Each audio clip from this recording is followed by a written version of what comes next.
I can particularly say certain players that are cheaper, and on one hand, you really struggle to go to working class demographic, and on the other hand, it's also like Oh yeah, absolutely. I mean, I think it depends on, I mean, if we're speaking strictly from a management point of view, like I was saying, you want to ensure that the different stories or the different narratives that you're constructing and telling don't necessarily contradict each other. Like you can do something, like if you want to appeal to, let's say, the working class demographic, you can use a lot of stock characters that would resonate with them particularly, or like show whatever, somebody coming home and kicking their shoes off Sunday.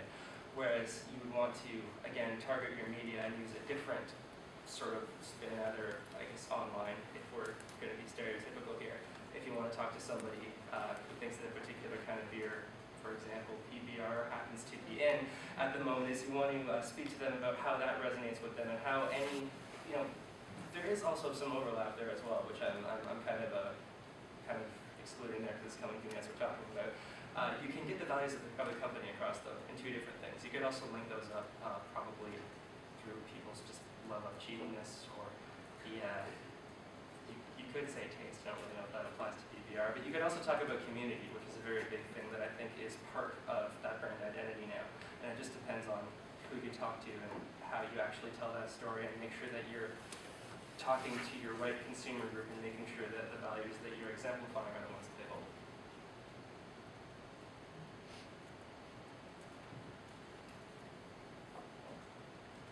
No one wants to talk, I have an activity. I'll do it, I swear to God. Alright, this is your own fault, guys. Before we do that, actually, just really quick, I was going to tell you, if anybody wants to read any more on these, I read these when we were presenting or getting this presentation together. They're both really, really good, and it could really apply to some of the stuff that we do later on in the project. So I can hook you up with the stuff later. So the first activity, what we can do, so we can get together in tiny groups, you can just do it on your own, is come up with a brand story that you know. We'll just take a minute or two to do this. Figure out how it's explained. If it's not, decide a good way to do that. So decide how you would either publicize their story using social media, or how you would do something. Just do it really, really fast. And you can come up with it, because what I really want to get across with this is the way that you can do this very, very quickly. You can do it really, really simply, but you can get an entire thing across really fast. So we have that. That's our activity that takes a couple minutes, or we can just keep talking, which is also fun, where I'm just going to ask you that I mostly talked about social media campaigns that augment traditional media campaigns, but do you think that all of these things apply for a campaign that exists entirely in the social media realm? Okay, what's for activity? Okay, let's keep talking. I mean, that's a great activity for you to take back to your groups and talk about, as you get your hands, talk about. I mean, there's an interesting point here, which is how do you reconcile the story that was with the story that will be, with the story you want to be? Because there's, I mean, you can have been telling a story for a while, and then people will hook onto it and love it, and then you decide, you know, that's kind of the wrong story. Yeah, well, yeah, I mean, there was an example, I wish I could remember it, because that would be less embarrassing, but that did actually happen, and I think that what sort of did is that they did the same thing that I was sort of speaking to, in that they maintained the sort of core values of that. There was, okay, so when Porsche was coming out with the Cayenne for a while, they sort of had this narrative and this story that was going over what's fast and performance, and this is very much, you know, a man about town kind of high performance car. And people started freaking out when this obviously came out, and instead of focusing on the differences, what they did was they changed the story, or they changed at least elements of the narrative and the way that it was told, to say, look, we've always been about high performance, we've always been about high quality cars, we've always been, nothing really has changed with us, you guys. It's just that we're bringing things out, and we're not threatening, you know, your lifestyle by doing this, because your car still stands for all the same things that it stood for. We're just branching this out, we're extending our story across a bigger audience. But it was seen as a feminine car. Right. Seen as a woman's Oh, absolutely. or you know, a dad's car, and that was everything that they wanted to communicate about the Porsche brand. Yeah, exactly. So, I mean, I think, I didn't do tons of work on this, obviously, but I recall them more or less taking that initial story, then drilling it down and drilling it down to that, taking it almost back to that branding stage when we had the circle here, and digging out what exactly the core underlying essence and values were. and then reappropriating those, excuse me, to a new storyline. Yeah, so I mean, the examples are very strong. So the person who wrote the cases next week, the Living in Genes that we're going to be doing, Jill Avery, she did her dissertation at Harvard about the Porsche news groups, the online news groups, and how they have reacted to this. Yeah. And it turned out that, you know, the Canadian group had to split off from the other groups as a separate group in order for them to be not badgered continually about the fact that they were ruining the brand. So this is like internally within the company, like they just decided to sort of segregate them and say, you guys go talk to them if you have a problem? Eventually, they got to make one, so because it was not working out the way they wanted to. They had this, you know, social media forum where people could communicate. People were saying this is terrible, it's killing our brand. We moderated and became lengthy because it was all conflict and negative comments about the brand and about the managers. So they really had to handle this. And so her dissertation is very interesting because and it's partly an answer to your question, which is if you have a campaign that exists, there are campaigns that the company starts, and then there are campaigns that the people start. And when they intersect, and they have enough intersection, it can be great. But when they don't intersect, then it's United or Cayenne or whatever, where there's a grassroots movement where things go against you.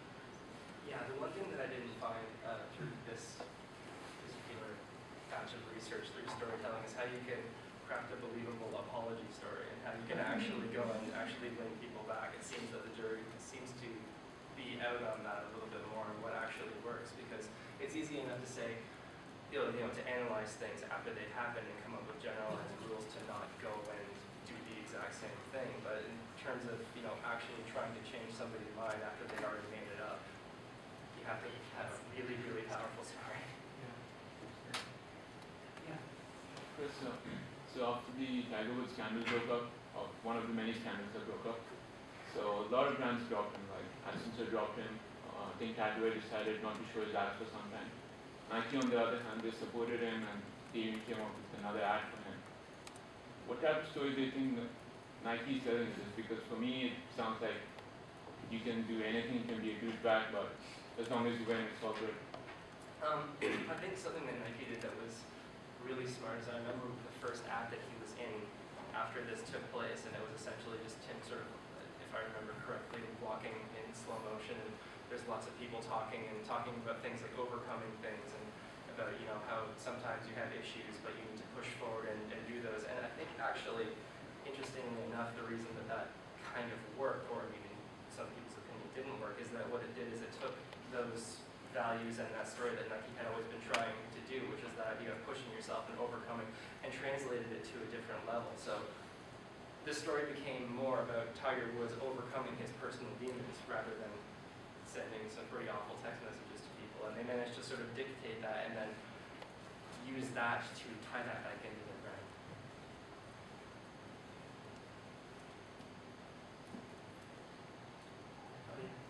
Last question. Oh, well, I just wanted to add to what you were talking about with respect to Tiger Woods as well. And that's something that I also wanted to discuss in my presentation, so I'm glad that it's kind of coming out. But I think what Nike kind of did was they positioned themselves as a character in essentially in the Tiger Woods story as well, right?